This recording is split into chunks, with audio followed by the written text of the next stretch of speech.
इसलिए कह रहा हूँ कि आज ये चैप्टर आपका कंप्लीट हो जाएगा। और ये चैप्टर कंप्लीट होगा, इससे पहले जो चीज़ें हमने पढ़ी एक बार हम उस चीज़ को देख लेते हैं। जैसे कि हमने पिछले अध्यायों में हमने पढ़ा था, जैसे प्राथमिक क्रियाओं की आर्थिक क्रियाएं के बारे में जाना था। आर्थिक क्रियाएं क्या हैं? आर्थिक क्रियाएं वही क्रियाएं होती हैं जिसके अंतर्गत में आपको आय मिलती है। आय यानी कि इनकम आती है, इनकम से रिलेटेड होती है आर्थिक आय। और ये हमारे सीधे सीधे हमारे आर्थिक परिस्थिति क्रियाओं को समर्पित रहती है, जिससे हम अपने जीवन में आगे बढ़ते हैं मूल्य पैसों के द्वारा, क्योंकि ये एक प्रमुख कार्य है, एक मतलब बहुत विशेष कार्य माना जाता है। फिर प्राथमिक क्रियाओं के अनुसार हमने देखा था क्या क्या चीजें मनुष्य के लिए कृषि के रूप में रहती है। जैसे प्रत्यक्ष रूप से प्राकृतिक पर्यावरण निर्भर करता है, जिस तरीके से हमने हर एक प्रकृति की चीजों को समझा था। और वो कृषि से, यानी प्राथमिक क्रिया, सबसे पहली प्राथमिक क्रिया कृषि है, तो ये कृषि से किस प्रकार से जुड़ी हुई है उसके बारे में जाना था। आज जो हम पढ़ने जा रहे हैं प्रमुख क्षेत्र के बारे में पढ़ने जा रहे हैं, प्रमुख क्षेत्र जहाँ पे कौन कौन सी खेती या कौन कौन से कार्य होते हैं कृषि से संबंधित, वह सारी चीजों को जानेंगे। जैसे चरवासी पशुचरण जो है, जो जैसे एक जगह से दूसरी जगह ले जाने वाले पशु, जैसे भेड़ हो गए, ऊंट वगैरह हो गए, वो कहाँ कहाँ पे जाते हैं, इनसे संबंधित कार्य होता है। जैसे उत्तरी अफ्रीका व मध्य अमेरिका का उष्णकटिबंधीय भाग तथा दक्षिण पूर्व एशिया, इन जगहों पर ये कार्य होते हैं इससे जुड़े हुए, यानी इस तरह के पशुपालन के क्षेत्र से कार्य निकाले जाते हैं। फिर आता है विस्तृत वाणिज्य जो पेटिजी के यूरेशिया, उत्तर अमेरिका के फेरेज और इधर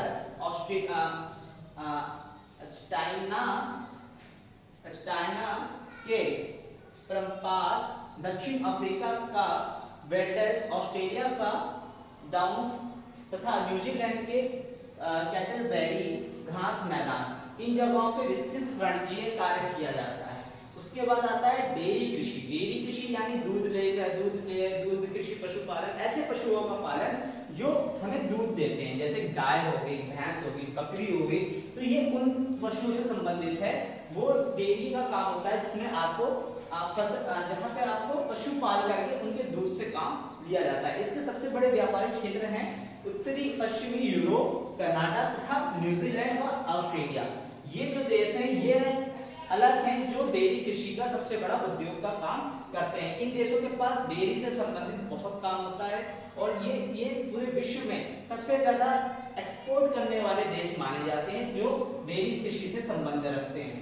फिर आता है सहकारी कृषि, जो पश्चिमी यूरोप के डेनमार्क, नेदरलैंड के और विलियम्स, स्वीडन तथा इटली, इन जगहों पे किया जाता है। सहकारी जो कृषि होती है, समूह जो जुड़ी हुई कृषि होती है, वो इन देशों में करवाई जाती है।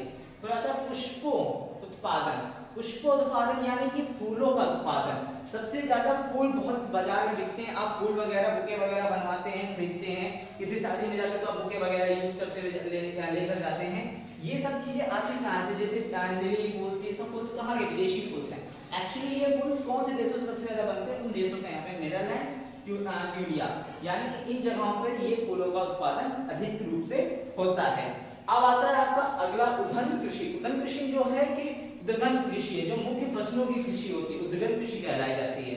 ये कृषि कहाँ होती है? आपकी पश्चिमी यूरोप व उत्तरी अमेरिका में होता है। फिर होता है मिश्रित कृषि, जिसमें हर प्रकार की खेती की जाती है, हर प्रकार की फसल लगाई जाती है, जिसके अत्यधिक विकसित भाग जैसे उत्तरी अमेरिका और उत्तरी पश्चिमी यूरोप हो गया, फिर यूरेशिया हो गया और कुछ ऐसे भाग हैं।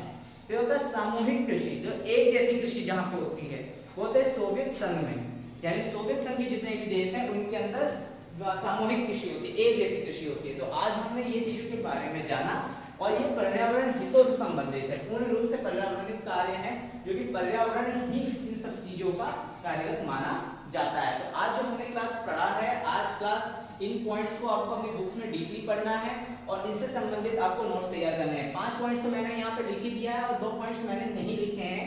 वो इसलिए नहीं लिखे हैं 2-3 पॉइंट्स क्योंकि आप उन पॉइंट्स के बारे में अपनी बुक में इजीली से समझ जाएंगे, इसलिए उन पॉइंट्स को मैंने नहीं लिखा है। तो आप इनको अपनी बुक्स में आराम से पढ़ लीजिएगा, तसल्ली से, सुकून से अच्छे से पढ़िएगा पहले इसको तरीके से, फिर उसके बाद उसमें से कुछ पॉइंट्स अपने व्यू से भी बनाइएगा। यहाँ तक आज क्लास इतना ही। Thank you.